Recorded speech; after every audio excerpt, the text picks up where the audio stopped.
안녕하십니까. 김군의 마음TV 김원장입니다. 이번 시간에는 잔치에 대한 이야기를 생각해 보겠습니다. 성경 말씀은 누가복음 14장의 말씀입니다.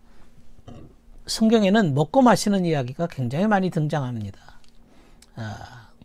우리가 먹고 마신다. 이것은 우리가 이 땅에서 필수적인 요소입니다. 매일같이 하루 세 끼 먹고 마시죠.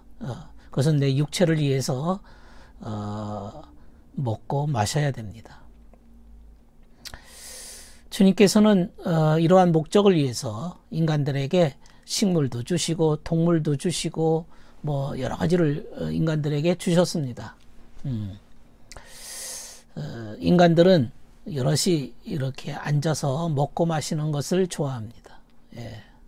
이 친구 관계, 친구들이 서로 커피를 마신다든지 식사를 같이 한다고 하는 것은 굉장히 즐거운 일이고 서로 교제하는 길입니다. 주님께서 안식일에 음식을 나누도록 한 바리새인 지도자의 집에 초대되셨습니다. 사실 바리새인은 주님의 적들입니다. 예. 항상 주님께 귀를 기울이는 척하지만은 사실은 친구인 척 다가와서는 결국에는 적입니다. 예. 어떻게든지 주님의 잘못을 찾아내려고 저 사람들은 기웃거립니다. 기회를 노렸습니다. 주님은 그런 속셈을 다 알고 계셨지만 그들의 초대에 대해서 주저하지 않습니다. 주님께는 적이 없습니다. 예. 바리새인이라 할지라도 진리를 가르쳐 주시는데 조금도 주저하지 않습니다. 그들은 이제 윗자리에 앉아 있고 싶어하는 사람들입니다. 거기에 대해서 주님께서는 항상 경종을 울리시지요. 낮은 자리에 가라고 말씀하십니다. 그래서 사람들은 그런 이야기에 대해서 잘 모르니까 또 이제 비유로 말씀하십니다. 비유가 그들의 마음속에 새겨지면 언젠가 그 새겨진 그 말씀이 이제 떠오를 수가 있는 것이지요. 우리는 이 몸이라고 하는 게 이제 그 몸 속에 이제 영혼이 들어있지 않습니까? 영혼. 육체가 끊임없이 내가 음식을 이렇게 먹고 소화를 시켜가지고 피가 되고 살이 되듯이 영혼도 내 안에 있는 속사람도 꾸준한 양분이 필요합니다. 영양분이 필요합니다. 영혼의 양식이 필요한 거죠. 영적인 양식. 그게 뭘까요? 그것은 주님으로부터 오는 진리, 주님으로부터 오는 선입니다. 이 양식이 우리 영혼에게 필요한 요소입니다. 예. 우리는 이제 주님으로부터 이제 이런 영혼의 양식을 먹어야 됩니다. 주님께서 이제 성만찬을 하시면서 떡과 포도주를 가지시고 우리에게 이는 내 피요 내 살이라 이렇게 말씀하시면서 이것을 받아 먹으라 이렇게 한 것은 이게 영혼의 양식을 얘기하는 겁니다. 하늘의 선함과 하늘의 진리를 상징하고 있는 것이죠. 예. 그러니까 주님께서 우리에게 잔치에 대한 여러 가지 비유를 말씀하시거든요. 이 잔치에 대한 비유에서 우리는 항상 주님께서 우리에게 제공하시는 선과 진리를 항상 생각해야 되고 주님으로부터 진리의 말씀을 내 마음속에 새겨야 됩니다. 그리고 그 진리를 항상 따라가고 순종하고 우리 마음속에 계속적으로 받아 먹어야 되고 마셔야 된다. 우리가 만일 주님께서 우리를 초대하신다면 아멘하고 따라가겠다 이렇게 생각하지만 막상 주님으로부터 초대장이 오면 아이고 주님 내가 참석하지 못하겠네요 라고 변명거리를 찾게 된다는 것을 또 주님은 말씀하셨습니다. 그냥 당장이라도 주님이 부르면 따라갈 것처럼 이렇게 생각하겠지만 막상 그때 되면 변명이 있습니다.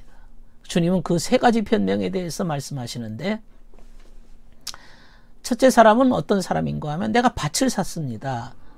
거기 가봐야 됩니다. 밭이 좋은지 나쁜지 가서 한번 시험해 봐야 됩니다 라고 핑계를 댔어요. 여기서 영적인 의미로 밭이라고 하는 것은 사람의 마음밭입니다. 마음입니다. 마음. 이 밭을 샀다고 하는 것은 이 마음에 어떤 사상이 들어오는데 그 사상에 대해서 뭔가 생각해 봐야 되겠다. 그래서 진리를 주님의 초대에 응할 수가 없다는 것입니다. 어떤 사상에 몰두해 있다는 걸 의미하는 겁니다. 자기만의 사상에 다들 이게 몰두해 있습니다. 이게 밭을 산 자들입니다. 어떤 추론과 사상에 몰두해 있는 자들, 이게 밭을 산 자입니다. 또 어떤 사람들이 있는가 하면 나는 소를 샀습니다. 황소를 샀는데 5쌍을 샀습니다. 그러니 그걸 부려보러 가야 됩니다. 이렇게 핑계를 댔어요. 황소라고 하는 것은 일꾼들이죠. 일하는 데 필요한 아주 짐승입니다. 그런데 이것을 영적인 세계로 말하면 이것도 뭔가 일을 하기 위한 마음의 상태를 의미합니다. 일을 하는데 필요한 마음의 상태입니다. 너무 분주하고 바쁘고 돈 벌어야 되고 애들 먹여 살려야 하고 집 사야 되고 뭐 회사 일도 바쁘고 뭐 세상 일에 분주한 상태, 이게 바로 이제 그 5쌍을 산 이 사람의 핑계입니다. 이 주님의 자리에는 들어가기가 어려운 거예요. 주님은 천국의 양식을 먹을 상황이 아닌 거죠. 너무 경황이 없습니다. 이게 바로 두 번째 사람입니다. 할 일이 많다, 바쁘다, 이런 얘기입니다. 참석하지 못하겠다, 이런 뜻입니다. 또 세 번째 사람은 내가 지금 장가 들었습니다. 그래 어떻게 갈 수 있겠습니까? 그렇게 대꾸를 합니다. 결혼했다. 결혼이라고 하는 것은 남자와 여자가 연합하는 거거든. 하나 되는 것입니다. 그러니까 뭔가에 이제 내가 완전히 심취하고 거기에 연합한 일들이거든요. 어떤 자기의 생각이든 활동이든 뭔가에 완전히 하나가 돼 버렸습니다. 주님 도움 없이 내 고집대로 살겠다고 하는 그 마음 상태입니다. 주님과 하나 되는 것보다 다른 것에 뭐가 심취해 있는 거죠. 몰입해 있는 겁니다. 이렇게 세 종류의 사람들이 나옵니다. 변명을 다 늘어놓는 사람들의 모습인데 이 세 사람 다 스스로 뭐의 문제인가 하면 자기가 선하다라고 착각하는 사람들입니다. 다시 말해서 주님으로부터 초대장을 받았으니 친구라고 생각하는 거예요. 주님을 친구라 생각하고 있어요. 그러나 순종은 어렵습니다. 순종하기는 어렵습니다. 거기에 직접 초대장을 받아서 참여하기는 어렵다 이거죠. 그러니까 진리를 배우려고 하지 않습니다. 내게도 충분히 지식이 있고 충분히 나도 선해질 수 있는 그런 능력이 있다라고 스스로 믿고 있습니다. 그런데 주님의 초대에 이렇게 다들 거절하고 자아적인 생각을 가지고 있는 사람들은 항상 주님의 초대보다 내가 소를 샀고 내가 밭을 샀고 내가 결혼했고 나를 앞세운 사람들은 다 거절합니다만은 어떤 사람이 초대받느냐, 어떤 사람들이 주님의 초대에 승낙하느냐, 이 마태복음 5장 3절에 보면 마음이 가난한 자가 나옵니다. 마음이 가난한 자, 겸손한 자입니다. 자신의 무가치함을 인정하는 자입니다.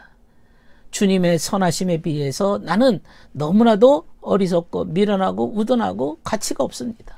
자신의 자격 미달을 항상 인식하는 자들입니다. 이런 자들은 주님의 초대에 겸손하게 받아들입니다. 성경에 보면 절름발이, 소경, 장애인 이런 자들이 많이 나오는데 이런 사람들은 다 영적인 면에서 얘기하고 있는 거예요. 절름발이라고 하는 것은 쩔룩거리는 거죠. 내가 약점이 많다는 것을 고백하는 사람들이고, 소경이라고 하는 것은 진리를 이해하지 못하는 자들이 얘기하는 것입니다. 우리는 주님의 눈으로 봤을 때 영적인 절름발이요, 영적인 불구자요, 영적인 소경들입니다. 자신의 이런 모습을 스스로 인정한다면 주님의 식탁에 초대됨을 기쁘게 맞이할 겁니다. 그러나 자신이 능력 있다고 여기는 순간 주님의 초대를 거절합니다.